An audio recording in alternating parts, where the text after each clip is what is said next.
Bayang nasa kadiliman, sa lilim ng kamatayan, ngayoy naliliwanagan.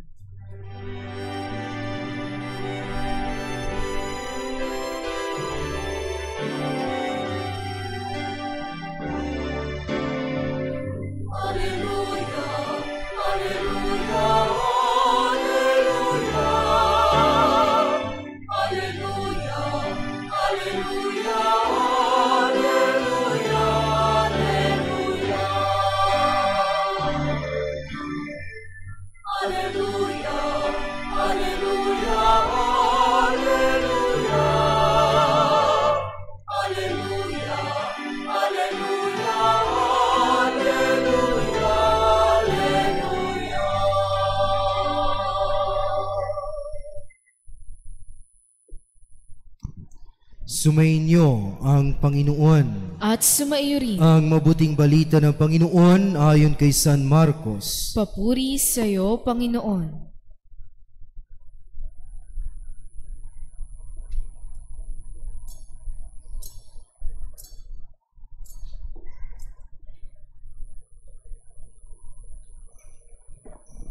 Noong panahong iyon, si Jesus at ang mga alagad ay nagpunta sa Capernaum.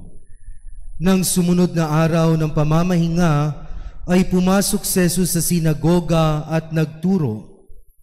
Namangha ang mga tao sapagkat nagturo siya sa kanila na parang isang may kapangyarihan at hindi tulad ng mga eskriba. Bigla namang pumasok sa sinagoga ang isang lalaking inaalihan ng masamang espiritu at sumigaw, "Ano ang pakialam mo sa amin, Jesus na taga Nazaret? Naparito ka ba upang puksain kami? Kilala kita, ikaw ang banal na mula sa Diyos." Ngunit iniutos ni Jesus sa masamang espiritu, "Tumahimik ka, lumabas ka sa kanya." Pinapangisay ng masamang espiritu ang tao at sumisigaw na lumabas. Nang gilalas ang lahat, kaya't sila'y nagtanungan, "Ano ito? Bagong aral?" Nauutusan niya pati ang masasamang espiritu at sinusunod naman siya. At mabilis na kumalat sa buong Galilea ang balita tungkol kay Jesus. Mga kapatid, ang mabuting balita ng ating kaligtasan. Pinupuri ka namin, Panginoong Hesukristo. Magsiupo po ang lahat. Isang mapagpalang hapon po sa ating lahat. Mga kapatid, sa tingin po ninyo, sa pakiramdam ninyo, sa pakiwari ninyo, bakit pinatahimik ni Jesus ang masamang espiritu?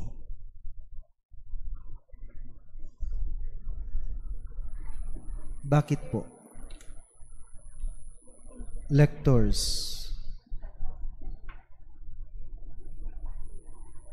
Ano? Ano po? Dahil pinipigilan ata siya mangaral ng masamang espiritu, ano pa? Sa tingin po ninyo? Ano po?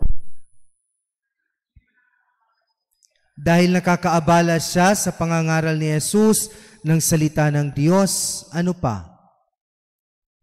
Sa lay ministers. Sa tingin po ninyo, bakit pinatatahimik ni Jesus ang masamang espiritu?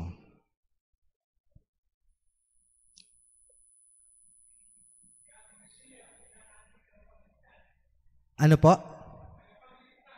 Dahil siya ang tagapagligtas, kaya pinatatahimik ni Jesus ang masamang espiritu. Pansinin natin mga kapatid, kilala ng masamang espiritu si Jesus. Pagpasok pa lamang niya sa sinagoga, ang tanong ng diablo, ang ng masamang espiritu, "Ano ang pakialam mo sa amin, Jesus na taga Nazaret?" Kahit ang diablo ang masamang espiritu, mga kapatid, kilala ang Diyos. Ang masamang espiritu sa Ebanghelyo, he was even named. He was able to name Jesus, Jesus. At alam ng diablo, ng masamang espiritu, kung taga saan siya. Jesus na taga Nazaret. Anong implikasyon nito sa ating pang-araw-araw na buhay? Mga kapatid, una sa lahat, si Jesus ay may pakialam sa atin. Whether we like it or not. Ayaw man nating pakialaman tayo ng Diyos, pero makikialam siya sa atin dahil ang nais niya ay maging maayos ang takbo ng ating buhay. Ang nais niya, mabuhay tayo alinsunod sa kanyang kautusan. Alinsunod sa itinuturo ng kanyang mga aral. Yan ang nais ng Diyos. Kaya meron siyang care sa atin. Pag trinanslate mo ang pakialam, care, may malasakit. Nagiging negatibo lang ang pakikialam sa ating panahon ngayon. Kapag sinabi natin masyado siyang pakialamero, ayaw natin ng ganon. Dahil ang gusto natin, kung ano yung gusto natin, yun ang dapat masunod. So ginagawa natin ng negative image yung mga taong nakikialam sa buhay natin. Yung mga taong may concern sa ating buhay. May pakialam ang Diyos sa bawat isa. Mga kapatid, hindi sapat sa Ebanghelyo, hindi sapat kay Jesus na sinabi lang ng diablo na kilala kita. Ikaw ang anak ng Diyos na banal. Hindi sapat, hindi kontento si Kristo sa sagot sa sinabi ng masamang espiritu. Katulad sa atin mga kapatid, sa pang-araw-araw nating buhay.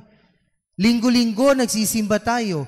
Linggo-linggo nangunguminyon tayo. Linggo-linggo nakikinig tayo sa salita ng Diyos. Linggo-linggo nagdinilay tayo sa homilies. Pero ang tanong, sapat na ba yun? No. Hindi sapat na sabihin natin mga kapatid na ako po ay naniniwala sa Diyos. Na tayo ay nagpo-profess ng ating pananampalataya. Pero sa pang-araw-araw nating buhay, hindi ito nakikita sa atin. Faith without works is dead.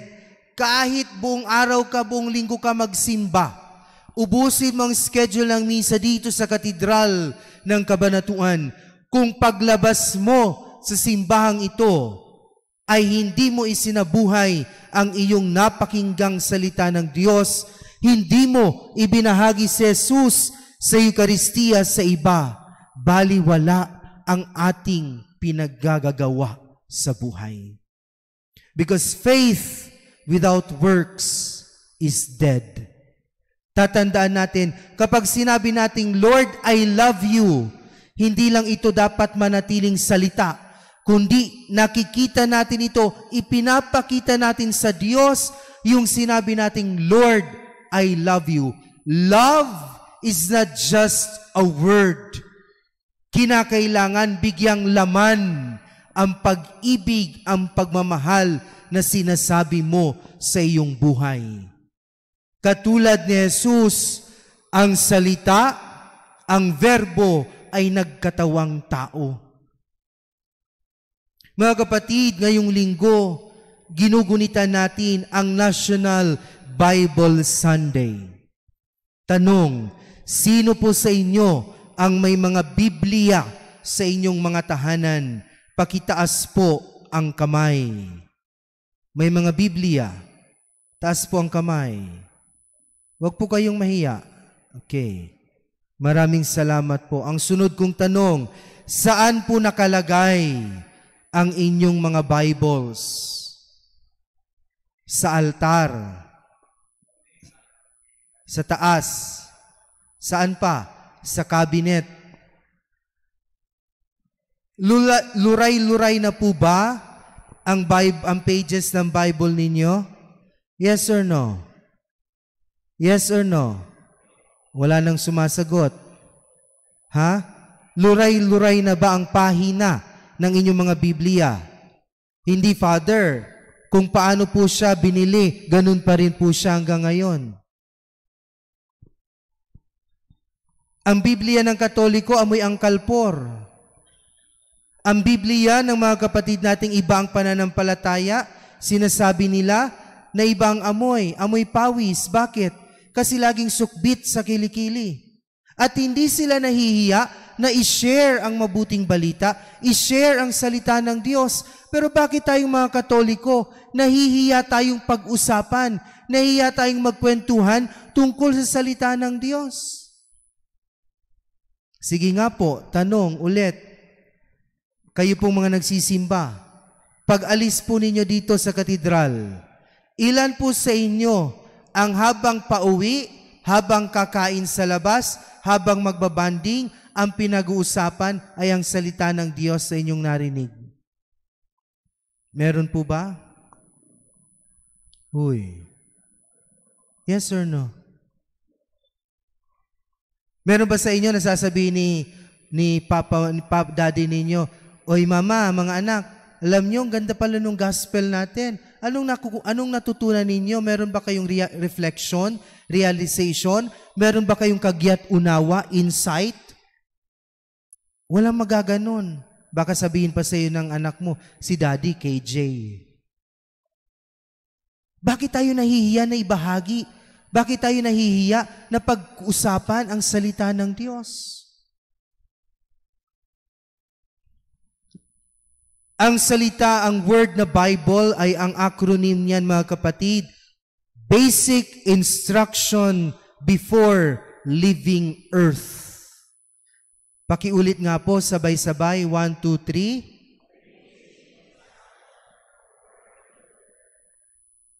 3. Manual ng buhay ang Biblia. At ito ang pinapaalala sa atin ng National Bible Week, National Bible Sunday, na huwag nating itago, kundi kunin, buklatin, basahin, unawain, isa puso, at ibahagi sa pamamagitan ng pagsasabuhay ang salita ng Diyos. Simba nga tayo ng simba. Nakikinig tayo kunwari dyan, nakaupo kayo. Yung mga viewers natin, na online mass goers, naririto, nakikisa sa atin. Pero pagkatapos ng misang ito, paglabas natin, balik tayo sa dati. Chismosa, chismoso, mapanira, mapagawa ng kwento. Hindi tayo nakukontento ng ang iba nating kapatid ay umaasenso sa buhay. Pilit natin silang hinihila pababa. Kapag merong umaasensong kakilala, ginagawa natin ng kwento. Yan ba ang salita ng Diyos? Ganyan ba tayo magbahagi ng salita ng Diyos? Nang salita ng Diyos ay nagbibigay sa atin ng pag-asa. Nagbibigay sa atin ng kapatawaran. Nagbibigay sa atin ng inspirasyon. At hindi lang tayo basta nakikinig, kundi nakikita natin siya, ang kanyang tunay na presensya sa banal na Eucharistia. Dito sa banal na misa, narito kapiling natin ang verbo na nagkatawang tao at patuloy na nakikipamuhay sa atin. Ibig sabihin, once we receive Jesus in the Holy Communion, we ought to share Him to others. Ibinabahagi dapat natin ang Eucharistia para sa iba. Yan, mga kapatid, ang hamon sa atin. Tatandaan natin, mga kapatid, ang buhay natin ay may hangganan. Meron daw pong isang mag-best friend, si Paula at si Ana. Si Paula, tinanong ang kanyang best friend na si Ana. Sabi niya, Ana, araw-araw, kapag tayo ay papasok sa school, nakikita ko si Lola Dalia na nagbabasa ng Bible. Sa edad niyang 85 years old, gamit niyang magnifying lens, nagbabasa siya araw-araw. Bakit? Ano ba ang ginagawa niya? Bakit siya nagbabasa ng Bible? Ang sagot ni Ana, alam mo Paula, nagka-cramming na si Lola. Malapit na kasi ang final exam. Mga kapatid, kailan tayo maglalaan ng oras para magbasa ng salita ng Diyos? Hindi sapat na sa pagsisimba nakikinig lang tayo. No. Ano man ang napakinggan nating reflection sa homilies, sa mga pagbasa, dapat isinasa buhay natin, isinasa puso. Dahil baliwala ang lahat ng ito kung hindi natin itong isinasa puso at hindi ito isinasa buhay. Mga kapatid, ang hamon sa atin ngayon, handa ka ba na maging daluyan ng mabuting balitang nagbibigay buhay, pag-asa, inspirasyon, pagpapatawad sa iba? Handa ka ba maging daluyan ng salita ng Diyos sa Eukaristiya na sinasabi at nagpapaalala, gawin ninyo ito sa pag-alala sa akin? Sa ngalan ng Ama, ng Anak, ng Espiritu Santo. Magsitayo po ang lahat. Sabay-sabay po tayo, sumasampalataya ako